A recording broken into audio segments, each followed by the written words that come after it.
నమస్తే రమ్మగారు. నమస్తే జయ. రమ్మగారు, మనము దేవి భాగవతంలో కొన్ని కథలు చెప్పుకుంటున్నాం. అమ్మకి సంబంధించినవి. ఒక కథ చెప్తారా? హయగ్రీవుడి కథ చెప్తా. ఓకే. మనకి హయగ్రీవ అవతారం తెలుసు అవును. కదా. చాలా వింతగా ఉంటుంది. దేవి భాగవతంలో ప్రధానంగా చెప్పబడింది కర్మ సిద్ధాంతం. కర్మని ఎవ్వరూ తప్పించుకోలేరు. ప్రతివారు దేవీ దేవతలు కూడా దాని నుంచి తప్పించుకోలేరు. తాము చేసిన మంచి చెడుల ఫలితం వారు అనుభవించక తప్పదు. మంచైనా చెడైనా. ఇవాళ మనం చెడే అనుభవిస్తే కాలాంతరంలో మంచి రావచ్చు మనకి. ఇప్పుడు ఒక పని చేసాం, అది పొరపాటని తెలుసుకున్నాం. మనం చేసింది చెడు పొరపాటని మనకు అర్థమైంది. చాలా పశ్చాత్తాపడ్డామని ఈ చెడు అనుభవించవలసింది తీరదు. చెడు అనుభవించాక కాలాంతరంలో మనం ఆ చెడు తాలూకు ఫలితాన్ని అనుభవించి తీరాలి. కానీ మనం పశ్చాత్తాపడ్డాం చూడు, దానివల్ల ఆ చెడు తొలగి మంచి వచ్చే రోజు ఖచ్చితంగా వస్తుంది. ఓకే. ఇది బాగా చర్చకు వస్తూ ఉంటుంది.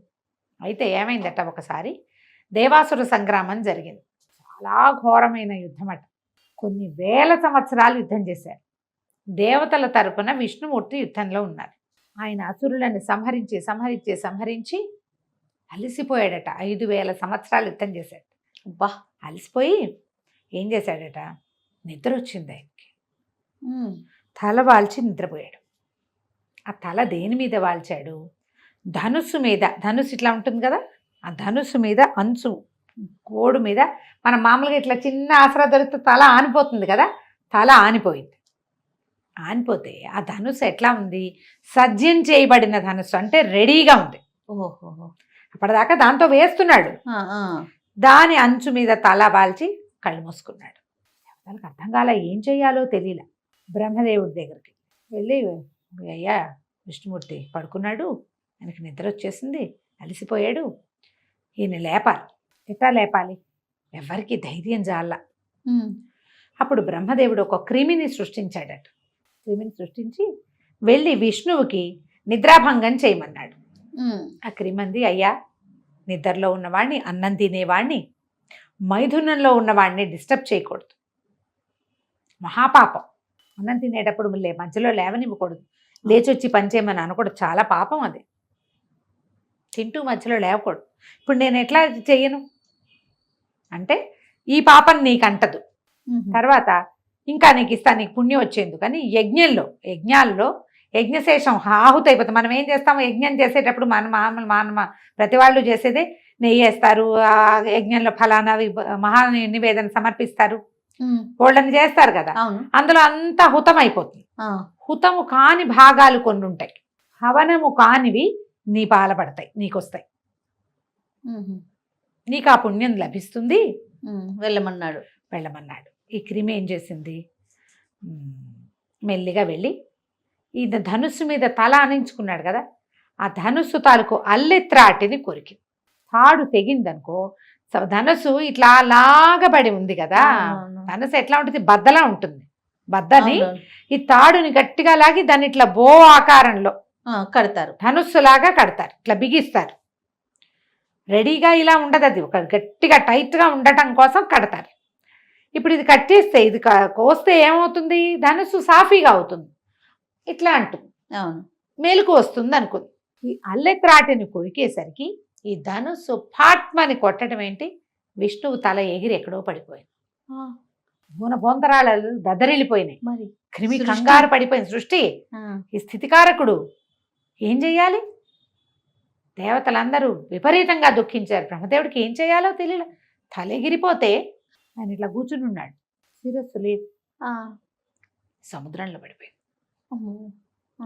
జలంలో పడిపోయింది.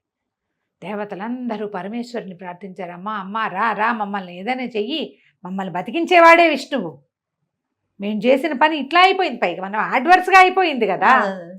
ఇక విపరీతమైన దుఃఖంతో మునిగిపోయినాయి ప్రపంచాలు మొత్తం అంతా. పరమేశ్వరి వచ్చింది, ఆమె ప్రత్యక్షమైంది. వచ్చి కంగారు పడద్దు, ఏ కారణము లేకుండా ఏదీ జరగదు. పూర్వం ఒకనాడు విష్ణువు లక్ష్మీదేవి ఇద్దరు వ్యాహ్యాలకి వెళ్ళారు. సాయంకాలం ఆయన ఊరికే పనిమాల చూసి ఆమెను నవ్వాడు. ఏదో నవ్వుకున్నాడు. ఎందుకు నవ్వావు అని అడిగింది ఆవిడ. కారణం చెప్పల. ఏదో ఎందుకు నవ్వావో చెప్పు అని అడగరా, అడుగుతాం కదా ఆ, సహజం. అడిగింది. ఆవిడ ఎంత అడిగినా ఆయన సమాధానం చెప్పపోయేసరికల్లా, ఏం నన్ను చూసి నవ్వుతావా, నీకు అంత వేళాకోళంగా ఉందా, ఈ శిరస్సు ఎగిరిపోతుంది పో అన్నది కోపంతో. ఓహోహో.